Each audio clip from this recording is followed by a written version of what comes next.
Good afternoon. I'm Stephen Cutler from the University of Vermont, in Burlington, Vermont. I'm the person you're going to be listening to for the next 10 minutes, 10 to 12 minutes or so, as we talk about the relationship between hearing and memory, evidence from 51 countries. This paper has been co-authored by Corina Alinka of the University of Bucharest, here in Bucharest, Romania. The major objective of the study is to examine the relationship between hearing loss and memory. By memory, we refer to, we talk about cognitive limitations, cognitive reduction, cognitive diminution, but take your pick. They're pretty much all the same. But hearing loss is something that is fairly common. The approach taken here is a subjective or self-report approach. Most of the research that's been conducted on this topic has been based on samples from the United States. This situation is changing, though, and it's changing rapidly as we encounter studies that have used data from other countries. But I think a fair conclusion is that most studies have been based on data from only one country at most. Now, how do we improve upon that? Now, we use the Integrated Public Use Microdata Series, the Microdata Series International that we've downloaded from the University of Minnesota, the Institute for Social Research and Data Innovation at the University of Minnesota. These data include persons 60 years of age and older. There are over 11 million persons 60 years of age and older. They come from 51 countries. How does a country get in the sample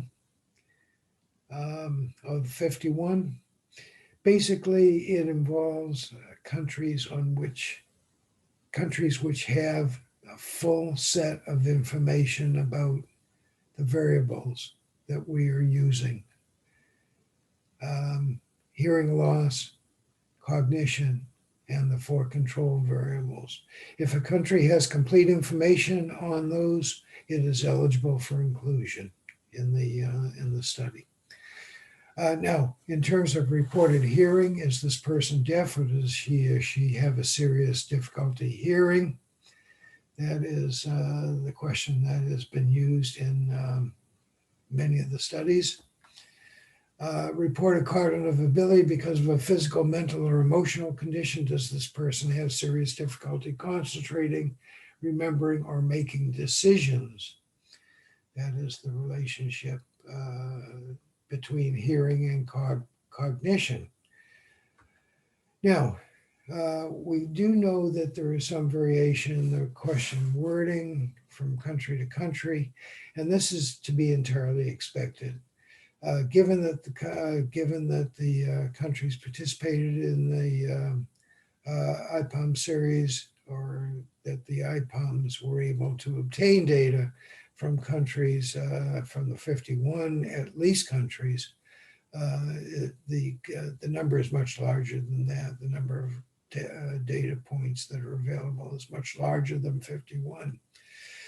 But given that some of the countries that participated for the earliest data come from the 1960s or 1970s, so that the data had been gathered for at least 50 years from some of the countries.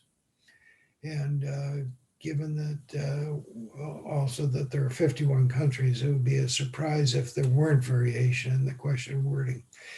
But how do we handle it if there's more than 1 year for any particular country?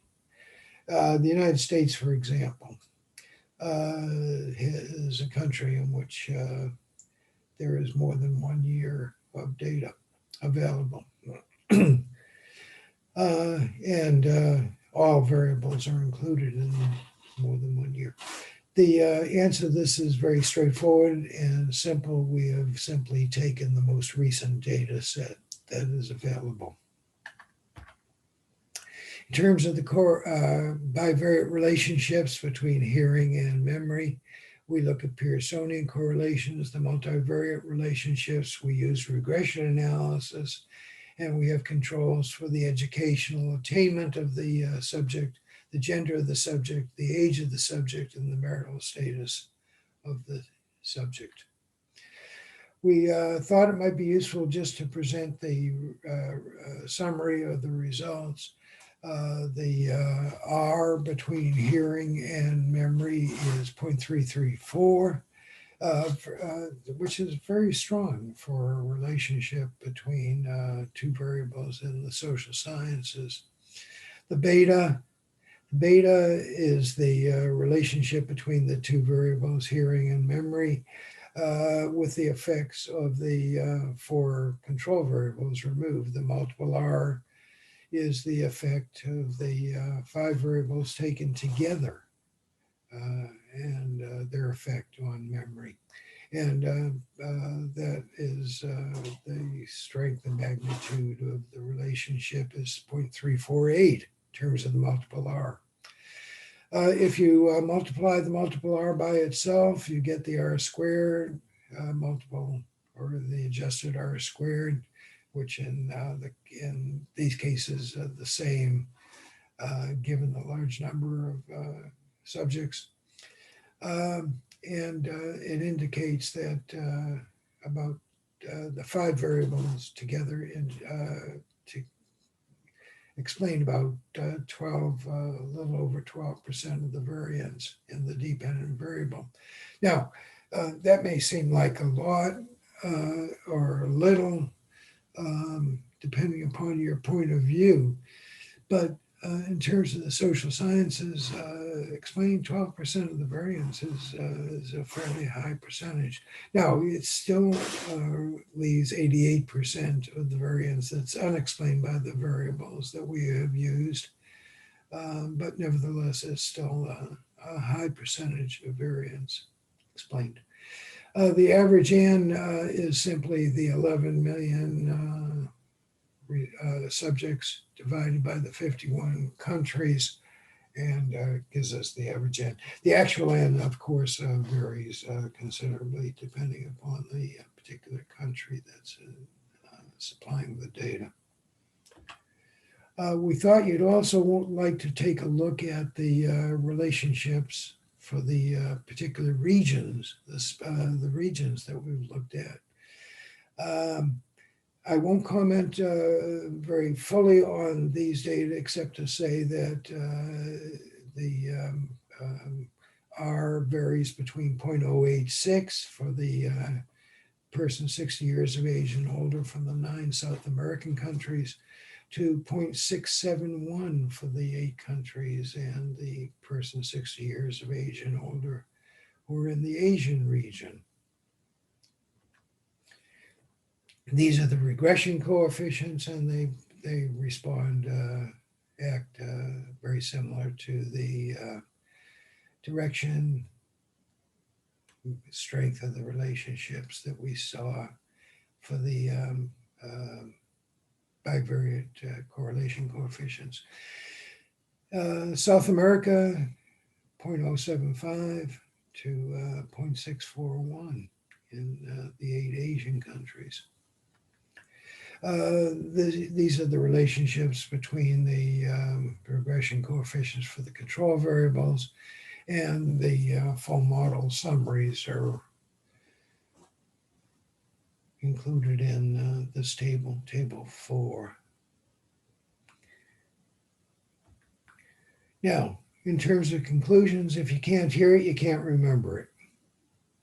Professionals need to be sensitive to the hearing ability of their clients and their patients.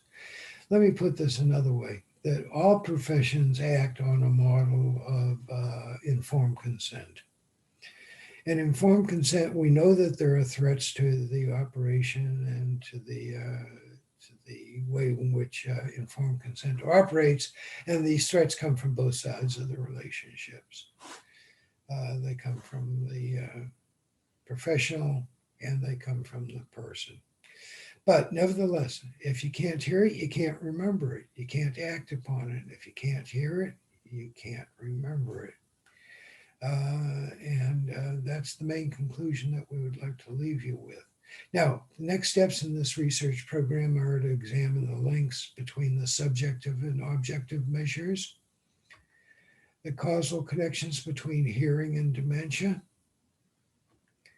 the role of assistive devices, hearing aids, in fostering cognition and preventing dementia. We've actually come across one study that has looked at the relationship between the implanting of cochlear devices and cochlear implants, and how that has fostered cognition and prevented dementia. And finally, the role of other modalities, vision. Studies from the University of Washington, the School of Public Health, presented at the recent 2019 meeting of the Alzheimer's Association International Conference in Los Angeles, showed that impairment of either vision or hearing increases the risk of developing dementia, and that impairment in both senses further increases those odds. Now, hearing and vision are probably the two major sensory modalities that people exhibit. We would also want to use touch and smell and taste, I suppose, are the three other sensory modalities. We have begun actually with this data set to look at the relationships between hearing loss, visual acuity, and cognitive limitations among the older persons, persons who are 60 years of age and older from the 51 countries. And in a word, what we have found is that visual acuity is the type of loss that most older persons experience, but that in terms of cognitive limitations, the effect is just the reverse. That it is hearing loss that has the greatest effect on cognitive limitations among older persons, greater than visual acuity. But the combination of the two of them, what is referred to in the literature as dual loss, has the greatest impact on cognitive limitations of older persons. So with that, I thank you very much. And in case anybody has been taken by the research and by the research that we've talked about today, the research topic, hearing and cognition, evidence from 51 countries, has been published in the Journal of Aging and Health. The print version of it is due out at the sometime later this month, or certainly by December at the latest. The print screen version that we present to you here is simply the advanced copy that we received. With that, I thank you very much, and we do have time for some questions.